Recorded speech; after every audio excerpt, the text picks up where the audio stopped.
Une date, un tournant de l'histoire de l'Égypte, de l'histoire moderne de l'Égypte. Alors, pour parler de ce sujet sur le plan politique, économique et social, on a le plaisir d'accueillir au studio Dr Imam Khalil, professeur d'économie à l'Institut national de la planification. Bonjour monsieur. Bonjour, merci. On va commencer par... selon vous, Dr Imam Khalil, quels sont les principaux acquis réalisés par la révolution du 30 juin 2013, que ce soit sur le plan politique, le plan économique ou le plan social?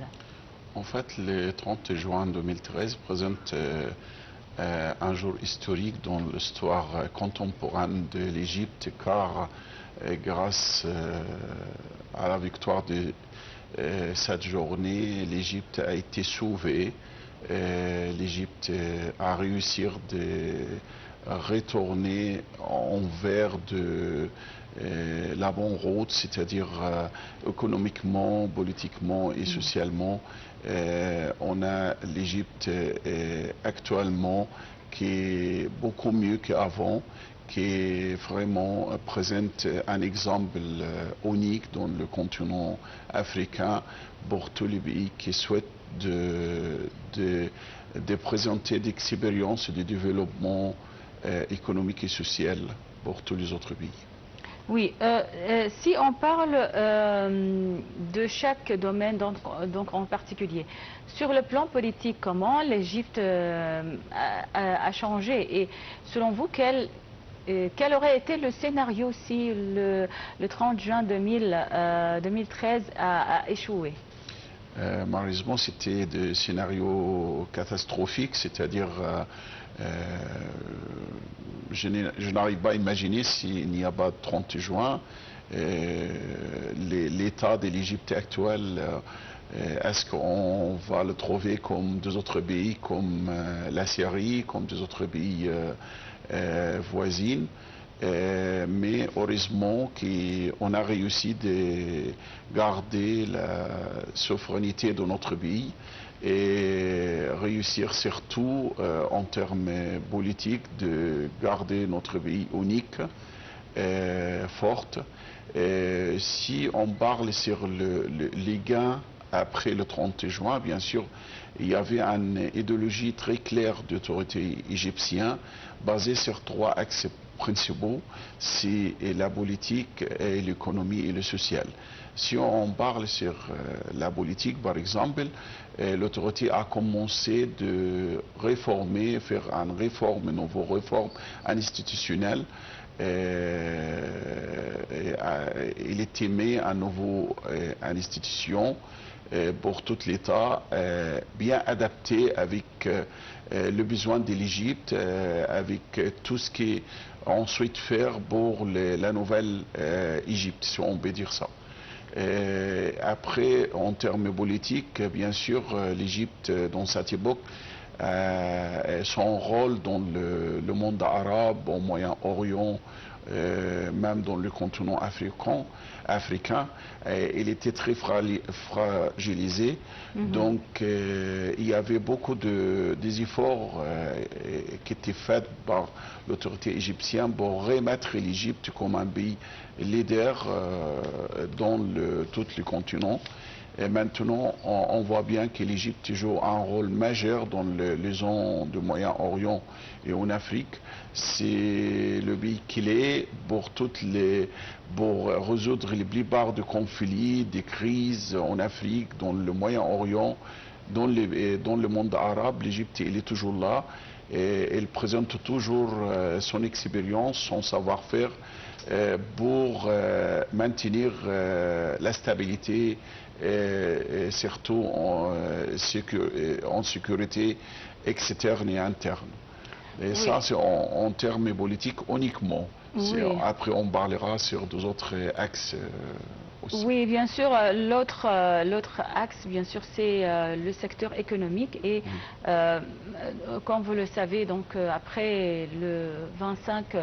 la révolution du 25 janvier 2011, donc l'économie égyptienne a subi de lourdes pertes et de lourdes répercussions après cette révolution, vu bien sûr que ce soit sur le plan de l'investissement, le plan du tourisme, le plan de l'industrie.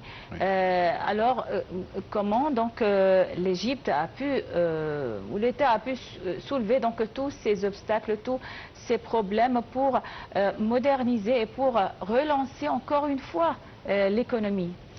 Moi, je vais tout d'abord saluer notre président Abdel Fattah el-Sisi, cette personne qui a réussi de faire face à toutes ces crises après le 30 juin.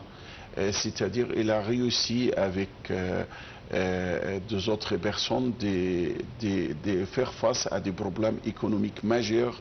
L'économie, elle était au niveau très très bas quand ils sont arrivés au pouvoir. Donc, il n'y a pas de comparaison entre l'état de l'économie avant 30 juin et l'état de l'économie actuelle, surtout les blancs. Si on parle par exemple sur l'inflation, par exemple, on est arrivé dans certaines périodes à 33% d'inflation. Maintenant, l'inflation était très très bas et on arrive peut-être à un chiffre beaucoup moins qu'avant. Pour aussi l'emploi, il y avait un chômage très très haut. Et maintenant, avec tous les grands projets gigantesques qui étaient faits depuis l'arrivée de notre président, il y avait moins de chômage. Et si on parle sur la croissance économique, je crois l'expérience économique de l'Égypte pendant les 14 dernières années présente un miracle économique pour moi en tant qu'économiste, car on a réussi d'augmenter notre croissance économique qui est arrivée à 3% dans l'année 2013. Il y a certaines années, on est arrivé à 5,5. Maintenant, il est peut-être 4,2. Donc, l'Égypte était des rares pays dans le zone africain qui gardait une croissance économique plus haut de 3,5% pendant les 14 dernières années. Et si on parle sur, bien sûr, l'environnement économique en général, il y a une augmentation de l'investissement étranger. Il ne faut pas oublier, par exemple, le projet de Ras El Hikma, qui présentait les plus grands investissements étrangers dans toute l'histoire de l'Égypte, environ 35 milliards de dollars qui étaient renversés dans notre économie directement. Il y a aussi l'Égypte est toujours le premier pays en termes de recevoir d'investissements étrangers dans tous les continents africains, même dans le monde arabe. Donc ça reflète le bon environnement économique qui est très attractif pour les investissements en étranger. Aussi, il ne faut pas oublier tout ce qui est passé en termes d'exportation. Il y avait un grand intérêt de développer le secteur d'industrie. Maintenant, l'Égypte arrive à faire de l'exportation. Ce n'est pas notre objectif final d'exporter. On arrive à pratiquement 50 milliards de dollars d'exportation l'année passée. Et dans notre vision 2030, de l'Égypte 2030, on va arriver à 135 milliards, on espère bien. Donc, si on continue à parler sur l'infrastructure qui était faite en Égypte pendant les 13 années et les 14 dernières années, il faut savoir que maintenant l'Égypte avancé beaucoup dans l'infrastructure, surtout sur l'investissement dans tout ce qui est routière en Égypte. Il y avait des milliers de kilomètres qui étaient faits pendant les 10 dernières années. L'Égypte maintenant a un classement très bien en termes d'infrastructure routière. Et également dans les transports communs, par exemple, il y a le projet de train électrique de grande vitesse qui est quatre lignes qui va lier l'Égypte de l'Est à l'Ouest, qui va lier les plupart des bords de l'Égypte de l'Est à l'Ouest. Il y a pas mal de choses qui est passé dans notre économie, qui nous donne beaucoup d'espoir pour l'avenir de l'économie égyptienne. Oui, et comme vous le savez, donc, au début de son premier mandat, le président Abdel Fattah el-Sisi a donné donc une certaine considération pour le dossier économique, la réforme économique surtout. Comment donc la réforme, le dossier de la réforme économique et de la réforme même législative pour aider à cette réforme économique, comment cela donc a aidé à relancer de nouveau l'économie égyptienne? En fait, pour faire le développement économique, il faut commencer toujours par le côté juridique et institutionnel. Donc, il y a beaucoup de réformes administratives qui ont été faites dans notre économie. Grâce à toutes ces réformes, dernièrement, l'Égypte est le premier pays en termes de recevoir d'investissements étrangers. Il y a maintenant notre économie va mieux grâce à tout ce qui a été fait comme une transformation numérique dans notre économie pour améliorer tous les services publics, toutes les démarches administratives pour les citoyens et pour tous les investisseurs qui souhaitent investir en Égypte. Donc bien sûr ces réformes étaient très importantes. Il y a les réformes de TVA qui a amélioré les recettes de l'État égyptien afin d'améliorer bien sûr le côté social qu'on parlera plus tard. Donc ces réformes étaient très importantes et on voit bien les effets, et surtout en termes d'investissement étranger et en termes aussi de croissance économique et d'amélioration de l'exportation égyptienne et aussi des diminutions de certains d'importation, surtout pour le produit qui ne présente pas une nécessité première pour l'économie égyptienne. Oui, et si on parle donc sur le plan social, comme vous le savez, il y a plusieurs initiatives qui ont été lancées par l'État égyptien, que ce soit Haya Karima, Vie décente ou Takaful wa Karama, donc plusieurs initiatives de protection sociale, si on peut le dire. Alors, comment donc ces initiatives ont amélioré les conditions de vie, surtout des citoyens qui sont les plus nécessiteux? En fait, avec tous les développements économiques et les réformes économiques, surtout, l'État égyptien n'a pas oublié certaines catégories en Égypte qui souffrent de ressources limitées, si on peut dire ça. Donc il y avait beaucoup d'initiatives pour améliorer la vie de ces catégories. Il y avait beaucoup d'initiatives aussi pour donner une chance de réussite pour la jeunesse en Égypte. Donc l'État a augmenté leurs dépenses vers le social. Il y a une amélioration dans toutes les zones rurales, dans les villages égyptiens. Il y a aussi beaucoup de programmes, comme vous avez venu de dire, comme Takaful et la vie décente pour certaines familles en Égypte. il y a une augmentation assez importante dans le retraite pour certaines familles qui ont de petites retraites en fait. Et aussi, il y a des protections pour la santé. C'est un système qui était appliqué dans certaines gouvernances en Égypte et maintenant il va être appliqué partout en Égypte pour donner une moyenne de trouver les traitements médicaux pour toutes les familles, même les familles qui souffrent de sources limitées ou les pauvres.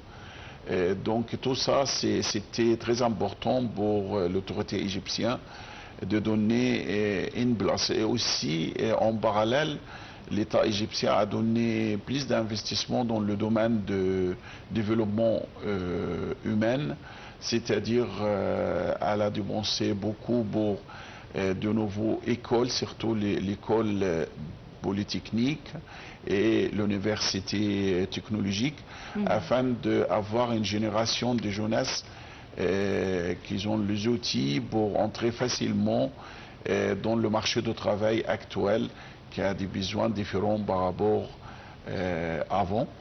Et bien sûr, ça, on peut dire, c'était des initiatives très importantes en termes sociaux pour l'État égyptien.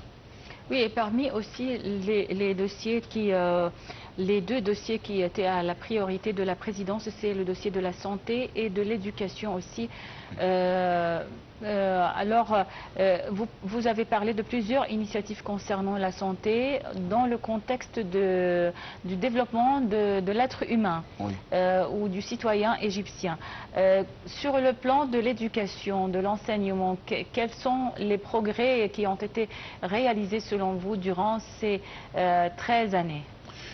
Moi, je vois par exemple l'idéologie d'éducation en Égypte, elle était beaucoup changée, c'est-à-dire maintenant il y a une tendance pour aller vers l'éducation pratique, c'est-à-dire technologique, c'est-à-dire donner des métiers pour les jeunesses au lieu de donner de matières théoriques uniquement.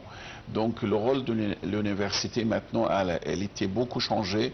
Il y a beaucoup d'universités technologiques maintenant qui présentent vraiment de diplômés qui ont tous les outils pour travailler facilement, soit en Égypte, soit dehors de l'Égypte. C'est-à-dire le main-d'œuvre égyptien, il y a beaucoup de demandes sur le main-d'œuvre égyptien, comme vous savez, surtout dans les pays du Golfe. Et maintenant, ça a commencé dans certains pays européens. Et le main-d'œuvre qui travaille en étranger présente pour nous une richesse, une source de richesse très importante. Il faut savoir le transfert de devises. De devises, par exemple, on a arrivé plus de 40 milliards de dollars l'année passée. Donc ça devient la première ressource de devises étrangères en Égypte, même avant le canal de Suez, avant le tourisme et tout ça. Donc investi dans l'être humain, investi dans le développement humain, était une initiative très réussie en fait de la part d'autorités égyptiennes. Et on voit le fruit maintenant. Et moi, je vois bien qu'il y a certains pays européens maintenant qui demandent de main-d'œuvre égyptien quotidien, des choses régulières, car maintenant il y a l'éducation qui s'adapte avec le nouveau besoin technologique.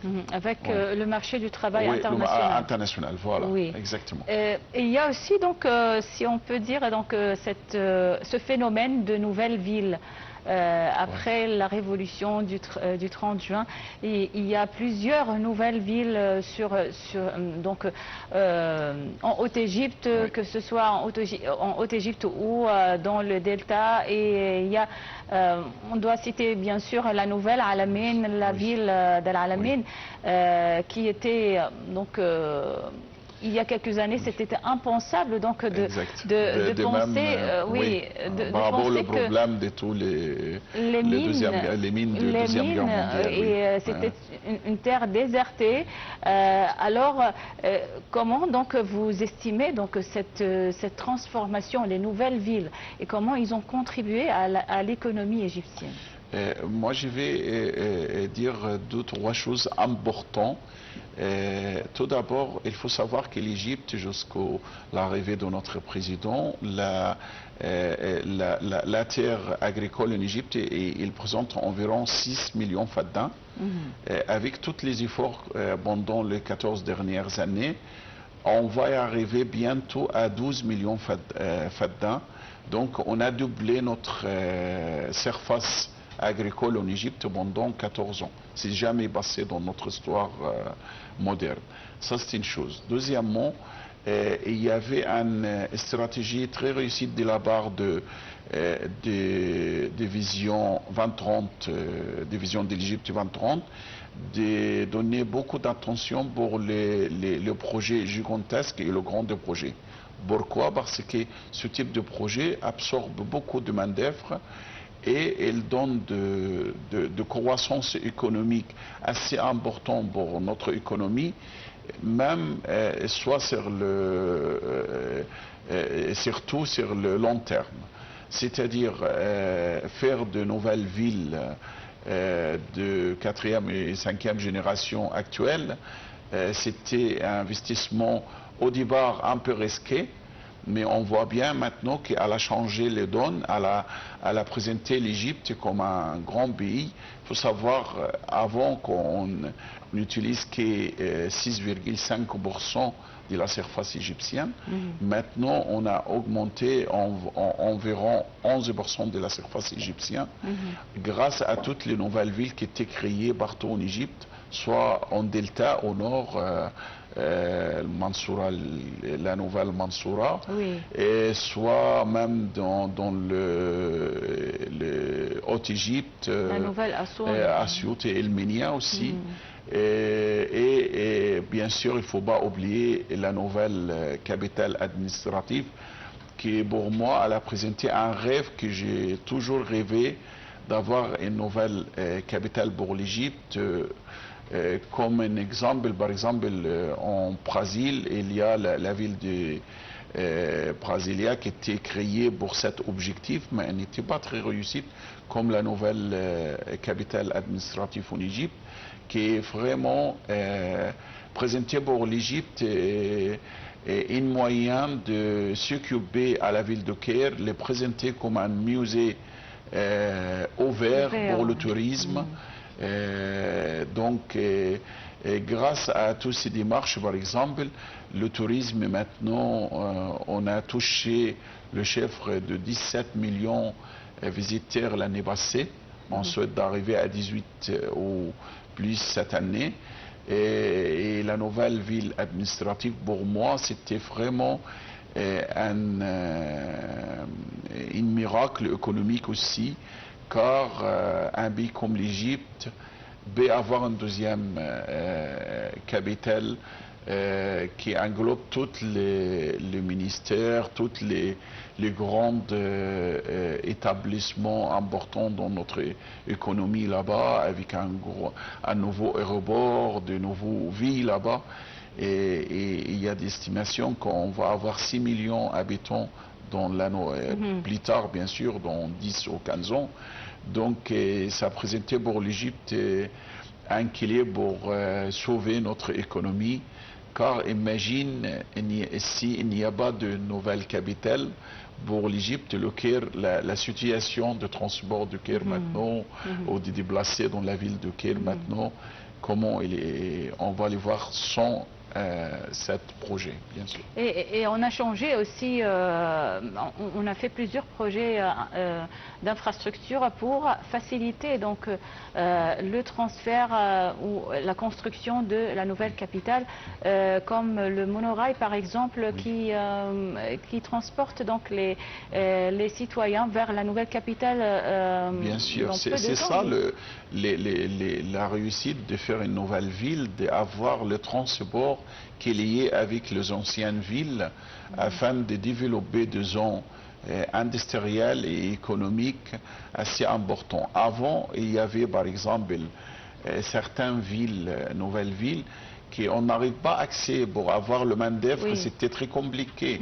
Maintenant, bientôt, on va avoir de main-d'œuvre qui viennent par exemple, de Zazie vers la nouvelle ville, facilement par le train électrique qui va prolonger le trajet vers, je crois, une ville beaucoup plus loin que l'Achem Ramadan.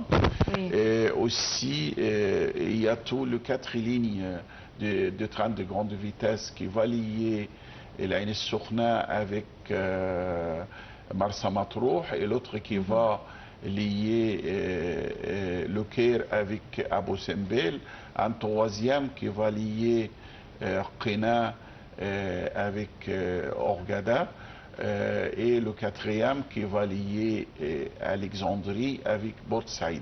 Donc ces 4 lignes qui vont changer vraiment la vie en Égypte en termes économiques.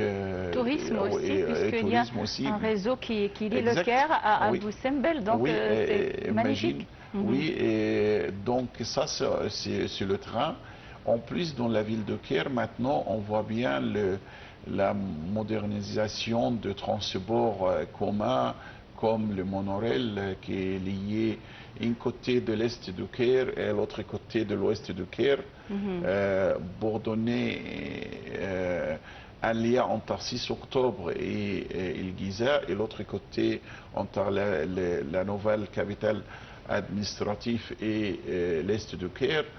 Il y a aussi les grandes lignes de métro. Il y a le 4e ligne qui est en train de construire, qui est bien sûr qui va, pour moi c'est une ligne très importante parce qu'il va lier toutes les sites touristiques au Caire et au Giza ensemble. On présente vraiment une nouvelle façon pour accueillir le tourisme en Égypte et pour faciliter la vie quotidienne pour les citoyens. Oui. Selon vous, donc, quels sont à ce stade, quels sont les principaux défis encore qui persistent après ces 13 années donc, de construction et de développement? Quels sont les principaux défis qui persistent toujours? Vous le savez donc, l'État égyptien a fait tous ses acquis, alors qu'en parallèle, l'armée combattait le terrorisme au Sinaï. On a mené une guerre, donc une grande guerre contre le terrorisme jusqu'à l'éradication complète, grâce à Dieu, de ce phénomène. Alors, actuellement, quels sont les défis qui persistent toujours? Pour moi, c'est deux défis très importants qui font face à notre développement économique, croissance économique. Tout d'abord, c'est tous les conflits externes autour de l'Égypte qui compliquent notre avancement dans notre politique économique, notre développement économique.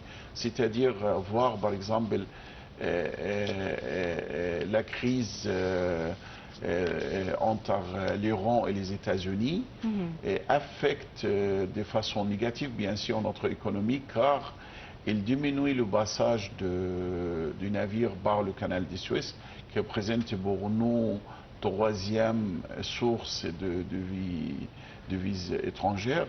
Donc ça donne beaucoup de difficultés pour nous.